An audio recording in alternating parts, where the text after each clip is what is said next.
Now YouTube censored. I'm mad as hell right now. Yes, I am. Viewer discretion is advised. Your mama black. This program contains language and sequences some viewers may find disturbing. Police say Ebony Woody followed her teenage daughter in her car after she left her home, jumped over this curb onto the sidewalk, and ran the teen over. My leg is broke, and I need to get to the emergency room ASAP.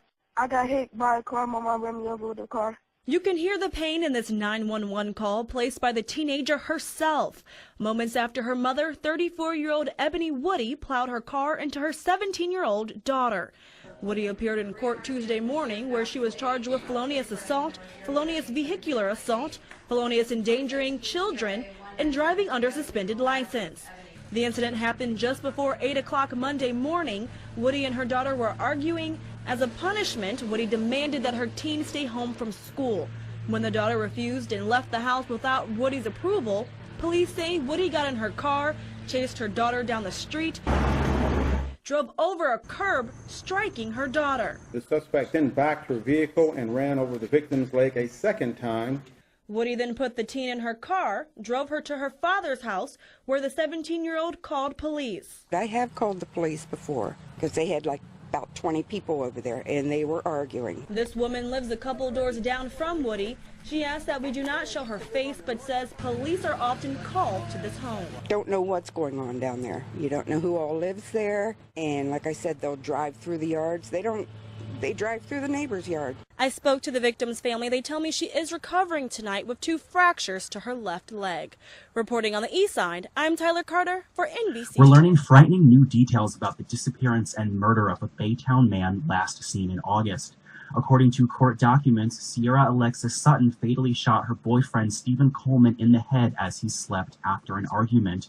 She allegedly cut his body up with a machete because he was too heavy to carry before dumping his remains in various dumpsters. Investigators say a woman matching Sutton's appearance was caught on surveillance camera using Coleman's credit cards after he disappeared.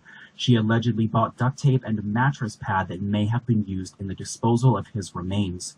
Investigators are working to determine if a male torso found in a Chambers County landfill that receives trash from dumpsters in Baytown is that of Coleman. Sutton has been charged with murder and is in custody in Louisiana. That gruesome murder making some national headlines right now. A woman accused of shooting her sleeping boyfriend, then hacking up his body with a machete. We first broke this story back in August when part of the body was found in a landfill. Now tonight, we're learning new details on how police were able to crack that case. Also, the victim's friend is speaking for the first time, sharing how the accused killer joined the search for him, even crying with his mother. Well, let's get right to Eyewitness News reporter for this one, Nick Notario, with this story, all new at 10. Nick? Friends say the innocent girlfriend act went away after the torso was discovered when she left town.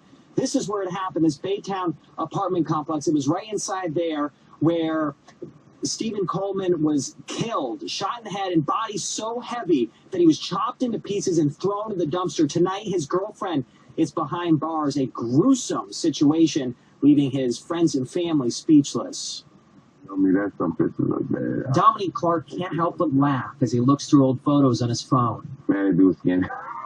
The man being Stephen Coleman, a lifelong friend who moved from Louisiana to Houston with him. You know, I looked up to him and admired him in so many ways. And it was just like, yeah. You know, he was older than me, so I got to call him my big brother. The good times ended a month ago when Coleman went missing. Days later, a torso was found at a Chambers County landfill. A body part police believe is Coleman's. Inside, man, I'm broken into a million pieces. The feeling gets worse for Clark. Coleman's girlfriend, Sierra Sutton, is behind bars facing a murder charge. A person who helped look for him after he went missing. She played the role of an innocent person. She played that role of an innocent person, and she played it to the fullest. Investigators say not only did she know what happened to Coleman, but she used a machete to chop him into pieces before putting him in the trash. Devil sent, you know. That's the mind of a bad spirit. You know, that's not a normal mind. That's not a mind of God. That's not one of God's children. Sutton was arrested last week in Louisiana. Police here are going to give an update in the coming days. While Clark waits for justice, he's thinking about the past. I spent a lot of time up there. Before he even got the key. You know what I'm saying? I watched it get the key and watched the sign and paper for it. And it was a big joy to him because it was like he accomplished something. Only the beginning, Clark says, of so many goals Coleman was set to reach. I thank God every day for even giving me the opportunity to experience a person like that. Because I know I will never meet a person like that. A former Raleigh basketball coach is in jail this afternoon, accused of a sex offense involving a 16-year-old. WRAL's Julia Sims was in court when Kenyatta Spencer faced a judge. Julia joins us now live from the Wake County Justice Center. Julia? David, Spencer doesn't have a criminal history, just a few traffic violations, but if convicted, he faces up to 38 years in prison. The 42-year-old was arrested on Friday on 2 counts of sexual offense and 1 count of sexual battery. The arrest warrant says he touched the breasts of a 16-year-old. Police tell me it happened in his Wake Forest home in July. In court today, Spencer, who didn't have an attorney, said, "I'm sorry and regretful for it." The judge quickly told him to be careful not to incriminate himself. Spencer had been a basketball coach at Trinity Academy in North Raleigh since 2014. A spokeswoman tells us when the school learned of the charges a few weeks ago, he was banned from campus and the school actually changed its locks.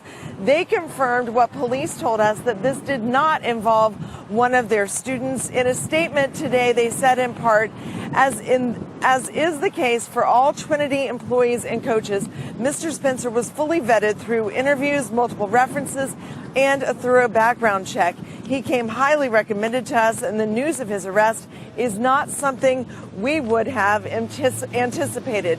Now, Spencer's wife was in court, and she asked the judge to reduce his bond, citing the serious nature of the charges. The judge declined. Now, we understand that Spencer also was a volunteer coach with the Wake County Basketball Association. I reached out to that organization earlier today and have still not heard back from them. Spencer is currently in jail on a $500,000 bond, and David, he's due back in court next month. Julia Sims live in Raleigh. Julia, thank you. 52-year-old Sean Usher arrested, accused of attempted sexual conduct with a minor. According to investigators, Usher met a 16-year-old girl on the bus he was driving and began talking with her during her breaks at least 3 times. Their conversations happened, eventually turning sexual.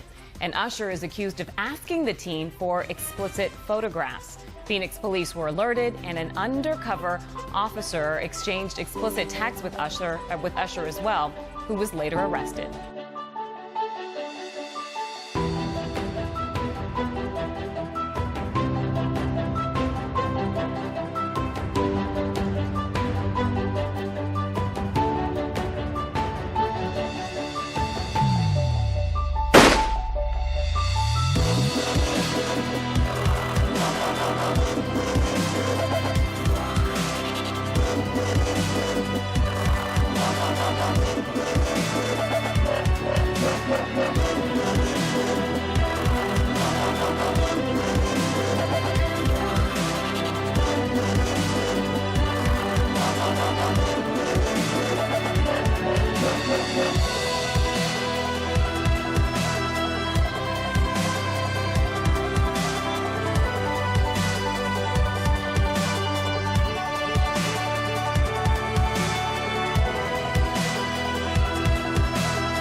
And as always, thank you for watching. If you like this video, please consider subscribing. Also follow us on the usual media for more and interesting information like this.